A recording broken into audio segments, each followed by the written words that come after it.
আসসালামু আলাইকুম রহমতুল্লাহি ওবারাকাতু। প্রিয় শিক্ষার্থী বন্ধুরা, আশা করি তোমরা সকলে আল্লাহর অসীম রহমতে ভালো আছো। আলহামদুলিল্লাহ, আমিও ভালো আছি। আজকে আমি এসএসসি নবম দশম শ্রেণীর শিক্ষার্থীদের জন্য বীজগণিতের যে ভিডিও ক্লাসগুলো আছে এগুলো আমি ধারাবাহিকভাবে তৈরি করব। আমি এসএসসি শিক্ষার্থী বন্ধুদেরকে বিনীতভাবে অনুরোধ করে বলবো, তোমরা আমার এই ভিডিওগুলো টেনে টেনে না দেখে সম্পূর্ণ ক্লাসটি তোমরা দেখবে এবং তোমরা ধারাবাহিকভাবে আমি চেষ্টা করব তোমাদের বইয়ের সবগুলো ক্লাস আমি ইউটিউবের মধ্যে নেওয়ার জন্য, এবং তোমরা এই ক্লাসগুলো করে যেন তোমরা পরীক্ষার তোমরা উপকৃত হও এই বিষয়টির দিকে আমি খেয়াল রাখার চেষ্টা করব। তাহলে চলো আজকে শুরু করা যাক। আজকে আমি শুরু করব সূচক এবং লগারিদম, এবং সূচক এবং লগারিদমের বেসিক পর্বটা আজকে করাবো। আজকে বেসিক পর্ব করানোর পরে পরবর্তী ক্লাসে আমি তোমাদের জন্য সূচক এবং লগারিদমের অঙ্কগুলো আমি তোমাদের জন্য আপলোড করে রাখবো। তাহলে আজকে আমি কিভাবে বেসিক পর্বটা শিখতে হয় এটা আমি তোমাদের শিখাবো। তোমরা খাতা কলম নিয়ে আমার সাথে সাথে তোমরা এগুলো লিখে রাখার চেষ্টা করবে, এবং তোমরা যদি বিষয়গুলো না বুঝতে পারো তাহলে তোমরা কমেন্ট বক্সে যে তোমরা কমেন্ট করে জানাবা, তাহলে আমি বুঝতে পারবো যে আসলে কি করলে তোমরা উপকৃত হবে, সেই বিষয়গুলোর দিকে আমি মনোযোগ দেব।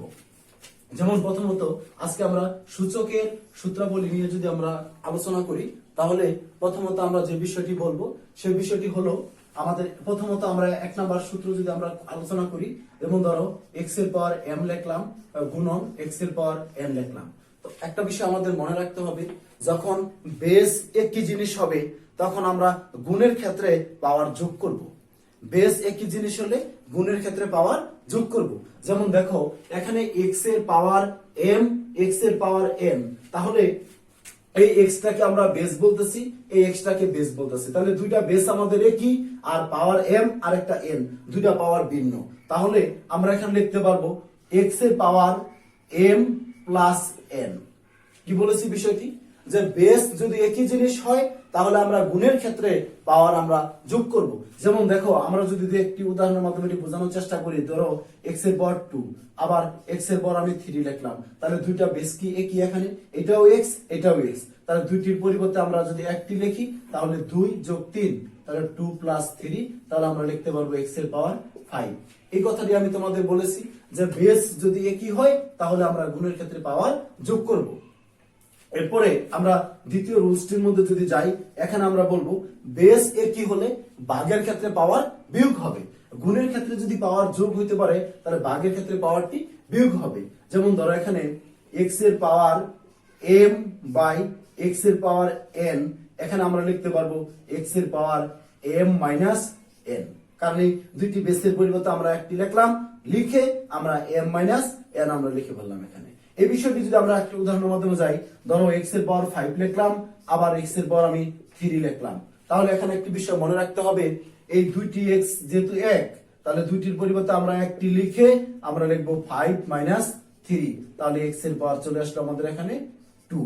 তাহলে আমরা প্রথম নিয়মটির মধ্যে কি বলেছিলাম, প্রথম নিয়মটির মধ্যে আমরা বলেছি যদি আমাদের বেস একই জিনিস হয় তাহলে আমরা গুণের ক্ষেত্রে পাওয়ার যোগ করব, আর যদি বেস একই জিনিস হয় তাহলে ভাগের ক্ষেত্রে পাওয়ার আমরা বিয়োগ করব। তাহলে আমি দুইটি রুলস এর কথা বলেছি, আমি আরো রুলস দেখাবো তোমাদের, তোমরা অবশ্যই পুরো ক্লাসটি তোমরা মনোযোগ সহকারে দেখবে। আমাদের এখানে তৃতীয় রুলসটির মধ্যে যদি আমরা যাই, এটি আমাদের একটি গুরুত্বপূর্ণ রুলস, তোমরা সকলে একটু মনোযোগ সহকারে খেয়াল করবে। যেমন ধরো x এর পাওয়ার 0 লিখলাম সমান ফলাফল 1। তোমাদের যদি কারো ক্যালকুলেটর থাকে তোমরা অবশ্যই ক্যালকুলেটরের মধ্যে তোমরা x এর পাওয়ার 0 লিখবা, লিখে পরে দেখবা সমান চিহ্ন দিলেই চলে আসবে আমাদের 1। যদি ক্যালকুলেটর যদি তোমাদের এটা x না উঠাতে পারো তাহলে তোমরা 2 এর পাওয়ার 0 দিবা, তাও চলে আসবে 1। তাহলে আমাদের একটি বিষয় মনে রাখতে হবে, কোন সংখ্যার পাওয়ার যদি 0 হয় তাহলে তার ফল হবে 1, কিন্তু ওই সংখ্যা নিজে 0 হবে না। যেমন ধরো x এর পাওয়ার 0 সমান কি বলেছি আমরা 1, কিন্তু এখানে x নিজে 0 না, তার মানে 2 এর পাওয়ার 0 সমান 1, কিন্তু 2 নিজে 0 হতে পারবে না, তাহলে 2 নট ইকুয়াল 0। তাহলে আমরা প্রথম নিয়মটি বলেছিলাম গুণের ক্ষেত্রে পাওয়ার যোগ হয় আর ভাগের ক্ষেত্রে পাওয়ার বিয়োগ হয়। 3 নাম্বারটি বলেছি আমরা কোন সংখ্যার পাওয়ার যদি 0 হয় ফল লিখবো কি আমরা 1। কিন্তু এখানে 4 নাম্বার আরো একটি গুরুত্বপূর্ণ নিয়মের কথা আমি তোমাদের বলবো। বিষয়টি হলো x এর পাওয়ার ইনভার্স n। এরকম যদি ইনভার্স আকারে যদি কিছু থাকে তাহলে তোমাদেরকে আমি বলবো মানে এইরকম মাইনাস বা ইনভার্স আকারে কোনো কিছু থাকলেই আমরা উপরে বাধ্যতামূলক আমরা 1 লিখবো, লিখে x এর পাওয়ার কত আছে n, আমরা নিচে লিখবো x এর পাওয়ার n। যেমন ধরো আমি দু একটি উদাহরণ যদি দেই তাহলে বিষয়টি তোমরা বুঝতে পারবে। ধরো এখানে x এর পাওয়ার আমি ইনভার্স 2 লিখলাম, তাহলে এখানে উপরে বাধ্যতামূলক 1 বসাবো, তারপরে এই মাইনাসটি বাদ দিলে যদি আমরা কাল্পনিক ভাবে এটি বাদ দেই তাহলে x এর পাওয়ার কত চলে আসলো 2, তাহলে এখন আমরা x এর পাওয়ার 2 একটি উদাহরণ। যেমন ধরো x এর পাওয়ার যদি আমরা -3 বসাই তাহলে আমরা উপরে বাধ্যতামূলক 1 লিখবো, পরে x এর পাওয়ার 3 লিখবো। তার মানে আমি বললাম বিষয়টি যে ইনভার্স থাকলেই আমরা বাধ্যতামূলক 1 লিখবো।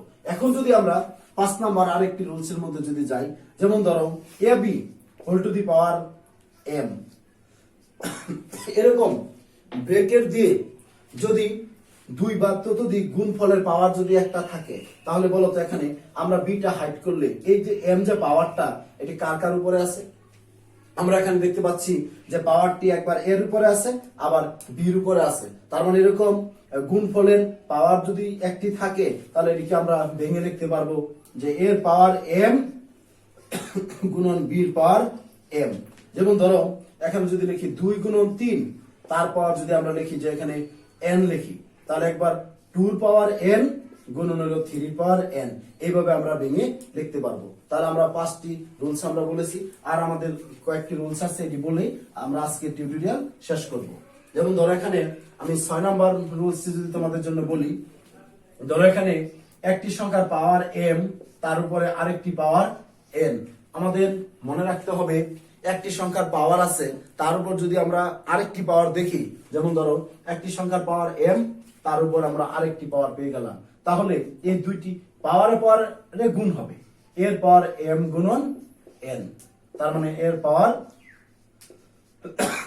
mn। যেমন ধরো x এর পাওয়ার 2 তার পাওয়ার যদি 3 হয় তাহলে আমরা x এর পাওয়ার 2 গুণন 3 বা x এর পাওয়ার আমরা 6 লিখতে পারবো। তাহলে আমাদের একটি বিষয় মনে রাখতে হবে, পাওয়ারের উপর পাওয়ার থাকলে পাওয়ারের পরে গুণ করতে হবে। আমি প্রথম থেকে আবার যদি নিয়মগুলো বলি, প্রথমটি বলেছিলাম গুণের ক্ষেত্রে পাওয়ার যোগ হবে, ভাগের ক্ষেত্রে পাওয়ার বিয়োগ হবে। তারপরে তৃতীয়টি বলেছিলাম যদি আমাদের এখানে পূর্ণ সংখ্যার পাওয়ার 0 হয় তাহলে ফল হবে কি 1, কিন্তু ওই সংখ্যা নিজে 0 হবে না। চতুর্থটি বলেছি ইনভার্স আকারে থাকলে আমরা বাধ্যতামূলক 1 বসাবো, তারপরে আমরা x এর পাওয়ার ওই সংখ্যাটি আমরা বসাবো। আর যদি দুই বা ততোধিক সংখ্যার গুণফলের পাওয়ার m থাকে তাহলে আমরা প্রথমটির পাওয়ার m আবার গুণফল দিয়ে আমরা দ্বিতীয়টির পাওয়ার m লিখবো। এখানে ষষ্ঠটি বলেছি আমরা পাওয়ারের উপর যদি পাওয়ার থাকে তাহলে পাওয়ারের পরে গুণ হবে। এখন আমাদের আরেকটি রুলস যদি আমরা বলি, যেমন ধরো a বাই b এটি হোল টু দি পাওয়ার যদি আমরা m লিখি, এরকম ভাগ আকারে কোন সংখ্যার মধ্যে যদি একটা পাওয়ার থাকে তাহলে এই পাওয়ারটা কিন্তু একবার এর উপরে আবার কিন্তু বির উপরে চলে আসবে। তাহলে আমরা এখান থেকে লিখতে পারবো যে এর পাওয়ার m এর বির পাওয়ার আরো কি চলে আসবে m চলে আসবে। তাহলে আমাদের এই বিষয়গুলো আজকের মতো আমরা এখানে শেষ করব। তবে শিক্ষার্থী বন্ধুরা তোমরা অবশ্যই আমার এই ভিডিওগুলো দেখবে এবং দেখে তোমরা যদি উপকৃত হও তোমরা অবশ্যই একটি লাইক দিবে, কমেন্ট করবে এবং সাবস্ক্রাইব করে মানে বেল আইকনটি অন করে রাখবে পরবর্তী ভিডিও আগে পাওয়ার জন্য। তাহলে ধন্যবাদ সকলকে, আজকের মতো এখানে, আসসালামু আলাইকুম।